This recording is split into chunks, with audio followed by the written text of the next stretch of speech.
Hindi cinema में कपूर खानदान का इतिहास काफ़ी पुराना है। ब्लैक एंड व्हाइट से रंगीन पर्दे तक के सफ़र में कपूर खानदान के कलाकारों का बोलबाला रहा है। कपूर खानदान के पहले सुपरस्टार पृथ्वीराज थे, जिन्हें फिल्म इंडस्ट्री में पापा जी के नाम से जाना जाता था। पाकिस्तानी पंजाब के लायलपुर, वर्तमान में फैसलाबाद में जन्मे पृथ्वीराज कपूर पर आज हम आपको उनके जीवन से जुड़ी कुछ बातें बताने जा रहे हैं। पृथ्वीराज ने पेशावर, पाकिस्तान के एडवर्ड कॉलेज से स्नातक की शिक्षा प्राप्त की।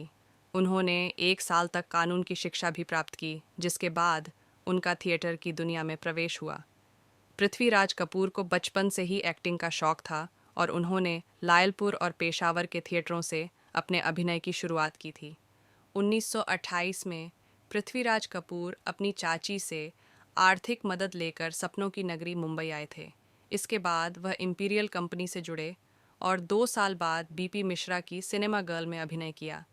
इसके साथ ही वह थिएटर से जुड़े और एंडरसन की थिएटर कंपनी के नाटक शेक्सपियर में भी अभिनय किया। 2 साल तक संघर्ष करने के बाद में उन्हें पहली बोलती फिल्म आलम आरा में सहायक अभिनेता के रूप में काम करने का मौका मिला। बाद में देवकी बोस की फिल्म सीता की कामयाबी के बाद पृथ्वीराज कपूर अपनी पहचान बनाने में सफल हो गए।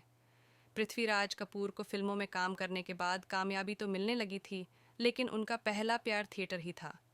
इसी लगाव के चलते उन्होंने पृथ्वी थिएटर की स्थापना की। यह समूह देश भर में घूम घूम कर कला का प्रदर्शन करता था, जिसमें कलाकार, मजदूर, रसोइया, लेखक और टेक्नीशियन को मिलाकर 150 के करीब लोग शामिल थे। वहीं ये देश के कई ऐतिहासिक मौक़ों का गवाह भी बना। महात्मा गांधी आंदोलन के दौरान पृथ्वी थिएटर में नौजवानों को स्वतंत्रता आंदोलन से जुड़ने के लिए प्रेरित करने को कई नाटकों का मंचन किया गया। थिएटर में जब पृथ्वीराज की दमदार आवाज़ गूंजती तो दर्शक भी मंत्रमुग्ध हो जाते थे। इस थिएटर ने इंडस्ट्री को कई बेहतरीन कलाकार भी दिए हैं। कहा जाता है, थिएटर में 3 घंटे का शो खत्म होने के बाद पृथ्वीराज गेट पर झोला लेकर खड़े हो जाते थे, ताकि शो देखकर आ रहे लोग उसमें कुछ पैसे डाल दें। इस पैसे से वह पृथ्वीराज थिएटर में काम करने वाले कर्मचारियों की मदद करते थे। इसके लिए उन्होंने वर्कर फंड बनाया था। 29 मई 1972 को पृथ्वीराज कपूर का निधन हो गया, जिसके बाद 1978 में उनके बेटे शशि कपूर और उनकी पत्नी जेनिफर कैंडल ने पृथ्वी थिएटर ट्रस्ट की स्थापना की। वर्ष 1972 में भारत सरकार द्वारा पृथ्वीराज कपूर को हिंदी सिनेमा और थिएटर में महत्वपूर्ण योगदान देने के लिए मरणोपरांत दादा साहेब फाल्के पुरस्कार से सम्मानित किया गया।